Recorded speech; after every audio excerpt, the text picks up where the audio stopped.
Hey guys, and welcome back. And for all you guys who don't know, my name's Stephanie, and welcome to Stephanie's Plant World. So today I'm doing a quick care video on Plumerias. Because I raise these guys actually as houseplants. I do not put them outside. Well, years ago I used to put them outside. But since I don't have the space anymore, I just tend to keep these guys now officially as houseplants. And I've been pretty successful with raising this one. I used to have a huge Plumeria collection. I actually used to have about five to seven of them years ago. What happened was we had an ice storm almost 10 years ago, and it knocked out the power here in Toronto.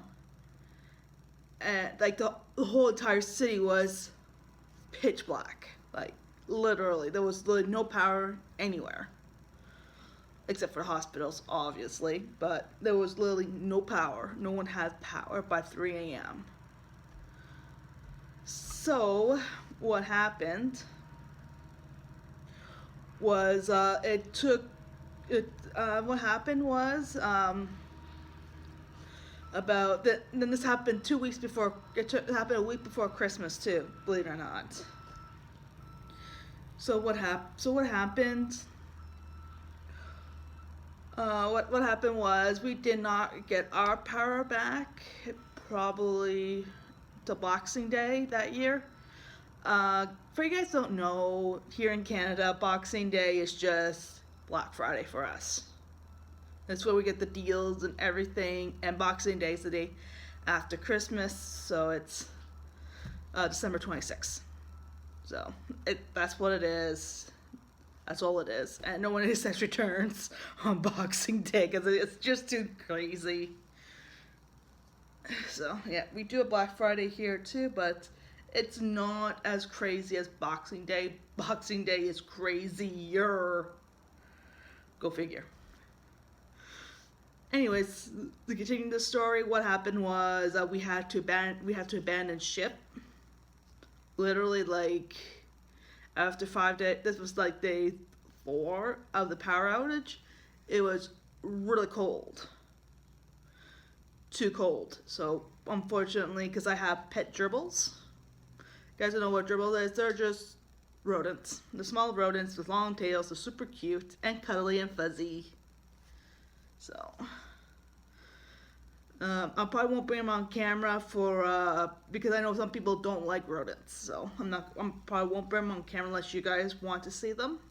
But just for people who are just generally scared of them, I'm not bringing them on camera. Anyways, what happened in my Plumeria collection? It actually happened to all my house plants, except for my spider plant, which has recently died because it's over 30 years. It was over 30 years old. And our collection of African violets were not affected. What happened was everything died. The frost got to everything, including my plumerias, while they were dormant, and it just killed them. It killed them all. Try to bring them back, frost has already gone to them. Once frost gets to houseplants, that's it. There's no hope. So, and that's what basically happened. This happened over 10 years ago. Anyways, now for the care part. Okay, now you can successfully keep these guys as houseplants. I keep my plumerias. I have 2 of them now. As I keep this in a east-south facing window. And direct light comes in there in the morning and receives a ton of light from there. Again, you should really put them outside because then you'll get more growth on them. But again, I don't have that luxury here. I don't have that luxury. So unfortunately, I have to treat these guys like houseplants. And it seems to be growing pretty good. I water it once every couple of weeks during the growing season, which is right now. And once all the leaves fall off and goes to dormant, it will not receive any water at all until about March or April is when I start the watering back up, or if I notice new shoots.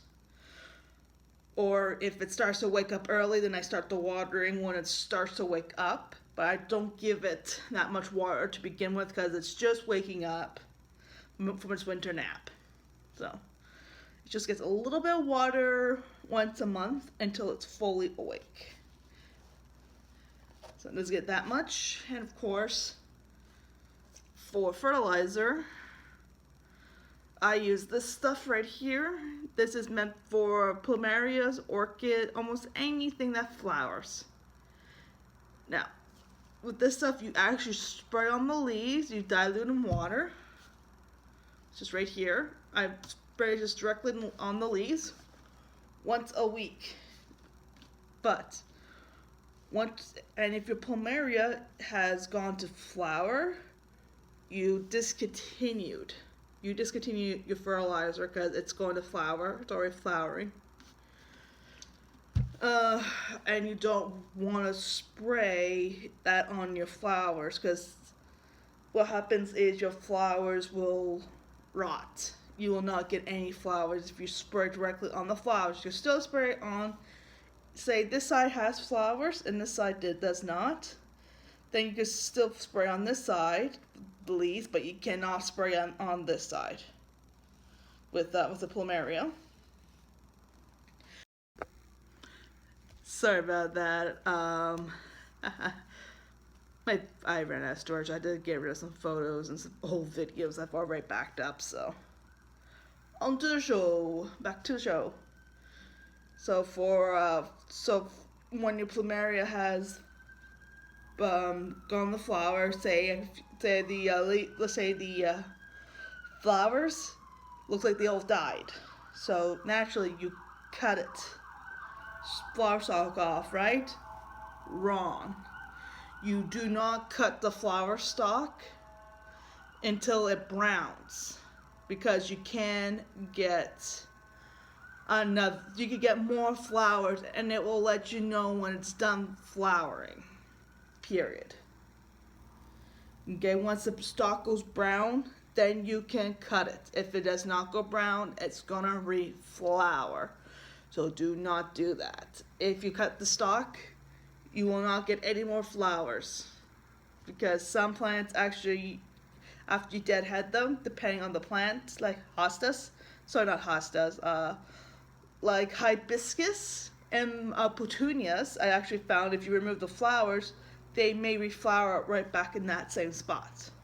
So let the plant tell you when it's going to stop flowering for you. Okay, because or else you know the drill.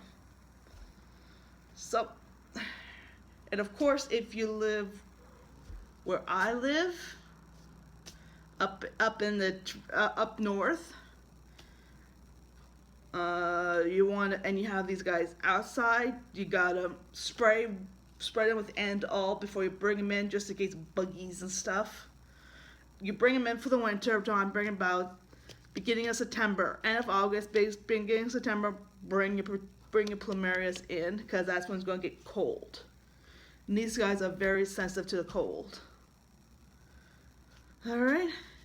Anyways, have any questions or want to see another plant care video? Leave it in the comments below. And of course, stay green. Let's see you guys later.